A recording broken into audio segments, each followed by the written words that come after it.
हे दोस्तों, मेरा एक दोस्त था जो लेक्चर्स में बहुत मस्ती करता था। टीचर्स क्या सिखा रही है उस पर इतना ध्यान नहीं देता था या कभी सोता रहता था लेक्चर्स में। बट फिर भी जब भी टीचर कोई उससे क्वेश्चन पूछती तब उसके पास ऑलमोस्ट हमेशा उसके जवाब होते थे और हमेशा उसके एग्जाम्स में मार्क्स भी बहुत अच्छे आते थे, स्पेशली मैथ्स में। इस वजह से सबको वो एक जीनियस लगता था, क्योंकि जहां एक तरफ ज्यादातर बच्चे लेक्चर्स में पूरा टाइम जबरदस्ती का ध्यान देते हुए नोट्स लिखते रहते थे, वहीं दूसरी तरफ वो सोता रहता था। इसीलिए सबको एक बहुत टैलेंटेड बच्चा लगता था। इनफैक्ट सब विश करते थे कि काश उनके पास भी उसके जैसा दिमाग होता। बट एक्चुअल में सच क्या था वो बस हम दोस्तों को पता था। क्योंकि देखो, बात ये होती है कि जो इंसान अपनी लाइफ में कुछ अचीव कर रहा होता है वो यूजुअली अपनी लाइफ में बिजी होता है और सबको बताते नहीं फिरता कि उसने कैसे क्या अचीव किया। इसीलिए उसने भी किसी को बताया नहीं। बट मैं आपको बताता हूँ, सच ये था कि कॉलेज के बाद जब सारे बच्चे खेलने, घूमने या टाइम पास करने में बिजी रहते थे, तब वो घर जाके हर दिन घंटों पढ़ाई करता था, मेहनत करता था, मैथ्स के प्रॉब्लम सॉल्व करता था, वो भी हर रोज। जहां ज्यादातर बच्चे बस लेक्चर अटेंड करके नोट्स लिखने को पढ़ाई समझते थे, कुछ मिनट ध्यान देने को पढ़ाई समझते थे, वहीं दूसरी तरफ वो एक्चुअल में मेहनत करता था, आवर्स ऑफ प्रैक्टिस करता था। और यही चीज ने उसे सबके सामने सो कॉल्ड जीनियस, टैलेंटेड बना दिया था। माइकल एंजेलो, जो दुनिया के सबसे टैलेंटेड इंसानों में से एक माने जाते हैं, वो बोलते हैं कि अगर लोगों को पता चल जाए कि मैंने कितनी मेहनत की है यहाँ पहुंचने के लिए जहां मैं आज हूं, तो सच मेरा टैलेंट तब लोगों को इतना ग्रेट नहीं लगेगा जितना अभी लग रहा है।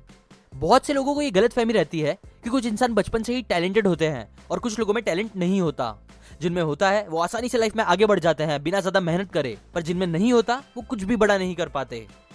ऑथर बोलते हैं कि ये एक बहुत बड़ी मिथ है जो आपको नहीं माननी चाहिए।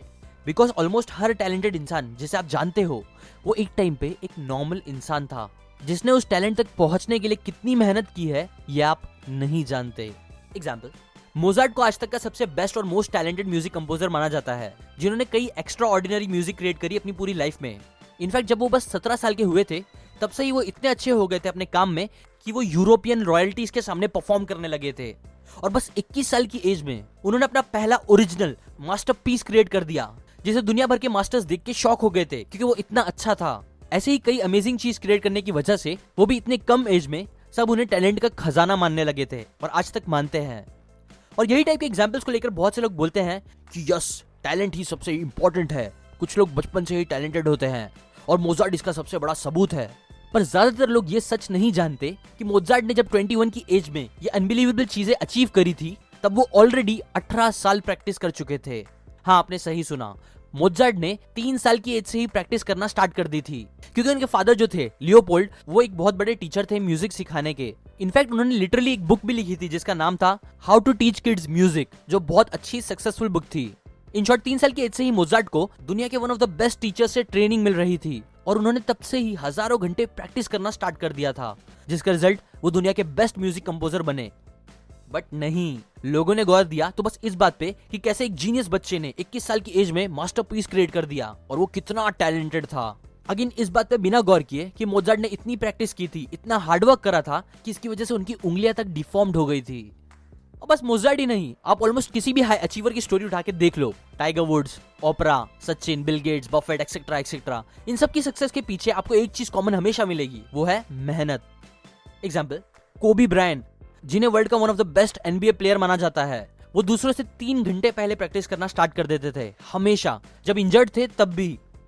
इलॉन मस्क हफ्ते के 80 से 100 घंटे काम करते हैं अपनी दोनों कंपनी को संभालते हुए, टेस्ला और स्पेसएक्स।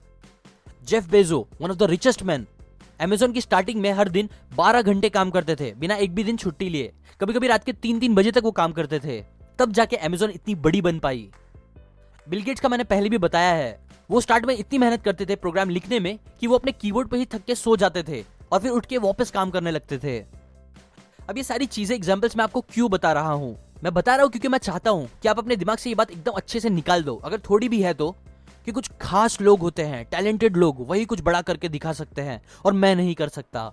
नहीं, आप में कैपेबिलिटी है, आप भी एक्स्ट्रा ऑर्डिनरी सक्सेस अचीव कर सकते हो। आपको करना है तो बस वो है मेहनत, वो भी स्मार्टली। ना होपफुली आपको ये बात तो वापस रियलाइज हो गई होगी कि हार्डवर्क बहुत इंपॉर्टेंट है और उससे आप टैलेंट को बीट कर सकते हो, बहुत कुछ अचीव कर सकते हो। बट अब क्वेश्चन ये आता है कि आपको कितनी एग्जैक्टली मेहनत करनी चाहिए? क्या आपको दिन रात काम करना चाहिए अपनी पूरी जिंदगी त्याग देते हुए, या कितना? अच्छी बात यह है कि कई sports player, businessman, scientist, doctors और कई वर्ल्ड क्लास प्रोफेशनल पे रिसर्च करने के बाद देखा गया है कि वो सब जो मास्टर लेवल के बने थे उन्होंने एटलीस्ट अपने काम में 10,000 घंटे लगाए थे। मतलब इन अदर वर्ड्स, आपको मास्टरी अचीव करने के लिए, वर्ल्ड क्लास लेवल का टैलेंट अचीव करने के लिए 10,000 घंटे की प्रैक्टिस करनी होगी या उतना टाइम देना होगा अपने काम में। अभी शायद आपको ये भी काफी ज्यादा टाइम लग रहा होगा, बट आपको 2 बातें याद रखनी चाहिए। पहली ये कि मैं यहाँ वर्ल्ड क्लास लेवल की बात कर रहा हूँ, बस आपके एरिया में मोस्ट टैलेंटेड इंसान बनने के लिए नहीं। इसीलिए ये 10,000 आवर्स है, वरना तो उससे कम भी चलेगा। और अगर आप इस 10 के आवर्स का मैथ्स देखोगे तो वो कुछ ऐसा होगा, दिन के 4 घंटे, हफ्ते में 5 दिन, टोटल हुआ 20 घंटे। ऐसे ही आपको साल के 50 हफ्ते करने होंगे, मतलब 2-3 हफ्ते की छुट्टी पकड़ के, और ऐसे ही आपको 10 साल करना होगा। देखो टाइम तो ऐसे ही निकलने वाला है ही, फिर चाहे आप किसी चीज में मास्टर बनो या बस ऐसे ही काम करके। तो क्यों ना आप अपने अगले 10 साल में एटलीस्ट किसी एक चीज में वर्ल्ड क्लास मास्टर बनने का सोचो, जिससे आप इजीली पैसे और नाम कमा पाओगे लाइफ एंजॉय करते हुए। और दूसरी बात, अगर आप किसी रीजन की वजह से वर्ल्ड लेवल के मास्टर नहीं बनना चाहते और बस दिन के 1 घंटे भी किसी चीज में काम करते हो, तो पक्का आप 1-2 साल के अंदर एटलीस्ट अपनी आसपास की जगह में तो मोस्ट टैलेंटेड इंसान बन जाओगे अपने उस फील्ड में। अब मेरी ये सब बातें सुनने के बाद आपका नेक्स्ट क्वेश्चन ये आ सकता है कि बहुत से लोग कई साल एक ही काम करते हैं, थाउजेंड्स ऑफ आवर आराम से लगाते हैं, तो फिर वो इतने ग्रेट क्यों नहीं बन पाते, मास्टरी अचीव क्यों नहीं कर पाते? तो इसका आंसर ऑथर बताते हैं, बिकॉज मास्टरी अचीव करने के लिए आपको बस ऐसे ही काम करके टाइम स्पेंड करना सही नहीं है, बल्कि ऐसे इंप्रूव करते हुए काम करना पड़ेगा, प्रैक्टिस करनी होगी, जिसे ऑथर बोलते हैं डेलिब्रेट प्रैक्टिस। एग्जाम्पल, एक रिसर्च करी गई थी कुछ सिमिलर टाइप के लोगों पे जो प्रोफेशनल वायलिनिस्ट बनना चाहते थे। अब इन सारे लोगों को 3 ग्रुप्स में डिवाइड कर दिया गया था। एक थे गुड, एक बेटर और एक बेस्ट लोगों का ग्रुप। अब ये सारे लोगों ने टोटल 10 साल स्टडी में लगाए थे और हफ्ते के सबने 51 आवर्स दिए थे अलग अलग म्यूजिकल एक्टिविटीज में। लेकिन इंपॉर्टेंट बात यह है कि इनमें से सबने प्रैक्टिस करने को सारी अलग अलग एक्टिविटीज में सबसे इंपॉर्टेंट एक्टिविटी मानी थी। बट स्टिल जो टॉप के 2 ग्रुप्स थे, बेटर और बेस्ट, वो एक्चुअल प्रैक्टिस करने में 24 आवर्स लगाते थे, बल्कि बस जो गुड का ग्रुप था वो 9 घंटे ही प्रैक्टिस में देते थे 51 आवर्स में। सो इस रिसर्च से कंक्लूजन ये निकला कि आप किसी टास्क के पीछे कितना टाइम देते हो ये इंपॉर्टेंट तो है ही, बट इससे भी ज्यादा इंपॉर्टेंट है कि आप किस एक्टिविटी के पीछे अपना टाइम देते हो, प्लस आप कैसी प्रैक्टिस करते हो। ये बात भी बहुत जरूरी है, क्योंकि बेस्ट ग्रुप बेटर ग्रुप से भी आगे था सेम टाइम देके, क्योंकि वो डेलिब्रेट प्रैक्टिस करते थे और यही चीज ने उन्हें बाकी दोनों ग्रुप से ऊपर रखा। देखो हमारे कोई भी काम करने के 3 जोन होते हैं। पहला जोन होता है कंफर्ट जोन, जिसमें रहते हुए लोग अपने आप को इंप्रूव करने के लिए काम नहीं करते, बल्कि बस ऐसे ही काम खत्म करने के लिए करते हैं बिना मन या फोकस। फिर आता है लर्निंग जोन। ये वो जोन होता है जहां एक इंसान अपने कंफर्ट जोन से निकल के अपने आप को चैलेंज देते हुए इंप्रूव होता है, और यही वो जोन है जहां डेलिब्रेट प्रैक्टिस होती है। डेलिब्रेट प्रैक्टिस के 4 कंपोनेंट होते हैं, मीनिंग यहाँ आप कुछ भी प्रैक्टिस करने के बजाय नंबर 1 वो स्पेसिफिक चीज करते हो जिससे आपका परफॉर्मेंस इंप्रूव होगा। सेकंड, यूजुअली डेलिब्रेट प्रैक्टिस एक टीचर या मेंटर के साथ या उनसे सीखने के बाद की जाती है। थर्ड, आपको वो सही चीजें बार बार रिपीट करनी होती है, वो भी फोर्थ, कंटिन्यूअस फीडबैक के साथ। ऐसा नहीं कि आप कुछ भी गलत प्रैक्टिस करके टाइम स्पेंड कर दो, जैसा बहुत से लोग कंफर्ट जोन में रहकर करते हैं। और लास्ट होता है पैनिक जोन। ये वो तरीका है जो बहुत से लोग जोश में मोटिवेट होकर करने लगते हैं। एग्जाम्पल, एक मूवी या मोटिवेशनल वीडियो देखने के बाद डायरेक्ट दूसरे दिन ही एक इंसान 10 के बजाय 5 बजे उठने लगता है, पूरा दिन टाइम पास करने से हटके अब हर दिन 10 घंटे काम करने की कोशिश करता है, etcetera etcetera.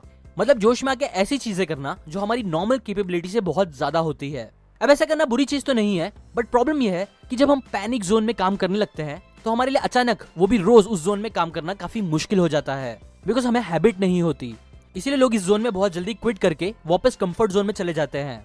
So make sure कि आप लर्निंग जोन में रहो, अपनी कैपेबिलिटी से बस 10% ज्यादा अच्छा बनने की कोशिश करो। और एक और बहुत इंपॉर्टेंट बात, डेलिब्रेट प्रैक्टिस के लिए बेस्ट रहेगा कि आप सुबह सुबह काम करो या जब भी आप एकदम फ्रेश रहते हो तब। अब एक और बहुत इंपॉर्टेंट क्वेश्चन आता है, व्हाई पीपल क्विट सो सून। मेरा एक फ्रेंड था जिसे अच्छा डांसर बनना था, इसीलिए उसने प्रैक्टिस करना स्टार्ट करा। कुछ हफ्ते उसने प्रैक्टिस करी बड़ी मेहनत से, बट फिर उसने डांस करना छोड़ दिया। क्यों? क्योंकि उसे भी ज्यादातर लोगों की तरह रिजल्ट और मेहनत को लेकर एक मिसकंसेप्शन था। मिसकंसेप्शन ये था कि अगर वो मेहनत करता रहेगा हर दिन तो वो हर दिन अच्छा और अच्छा होते जाएगा। मतलब उसके दिमाग में रिजल्ट वाइजेस टाइम का जो ग्राफ था वो कुछ ऐसा लीनियर टाइप का था। बट सच तो यह है कि रियल दुनिया में ऐसे रिजल्ट्स नहीं दिखते। रियल लाइफ में रिजल्ट्स एंड प्रोग्रेस का ग्राफ कुछ ऐसा होता है। जब आप कुछ भी सीखना प्रैक्टिस करना स्टार्ट करते हो तब आप थोड़ा मेहनत और टाइम देके अच्छे होने लगते हो, थोड़े और अच्छे होते हो, बट फिर आप अपने बेस्ट से थोड़ा नीचे आ जाते हो और फिर काफी मेहनत करने के बाद भी उसी लेवल पे रहते हो, जिसे प्लेटो बोलते हैं। अब यही वो टाइम होता है जहाँ ज्यादातर लोग मेरे दोस्त की तरह क्विट कर देते हैं, बिकॉज उन्हें लगने लगता है कि वो इंप्रूव नहीं हो रहे और शायद वो चीज उनके बस की बात नहीं है। बट सच तो ये है कि हर इंसान के लिए प्रोग्रेस ऐसा ही होता है, और अगर हम बस थोड़ा पेशेंस रखेंगे, परसिस्ट करेंगे, तो अगेन एक राइज इन टैलेंट आता है जो हमें एक न्यू लेवल ऑफ स्किल पे लेके जाता है। इसीलिए आप कुछ भी हार्डवर्क, डेलिब्रेट प्रैक्टिस करते हुए ये बात याद रखो कि आपका मैक्सिमम टाइम इस प्लेटो पे ही जाएगा, जहां आपके प्रैक्टिस करने के बाद भी आपको रिजल्ट्स नहीं दिखेंगे। बट तब आपको डीमोटिवेट नहीं होना चाहिए, क्विट नहीं करना चाहिए, बल्कि आपको काम करते रहना चाहिए। बिकॉज श्योरली अगर आप काम करते रहोगे तो पक्का आप एक नेक्स्ट लेवल पे पहुंच जाओगे, और जाते ही रहोगे दूसरों से आगे जब तक आप मास्टर नहीं बन जाते और सक्सेस अचीव नहीं कर लेते। ये थी कुछ इंटरेस्टिंग बातें एक बहुत ही अच्छी बुक टैलेंट इज ओवररेटेड इस बुक से। अगर आपको इस बुक की सारी अच्छी बातें सीखनी है तो वो आप ये बुक को पढ़ के खरीद के सीख सकते हो, उसकी लिंक मैंने डिस्क्रिप्शन में दी है।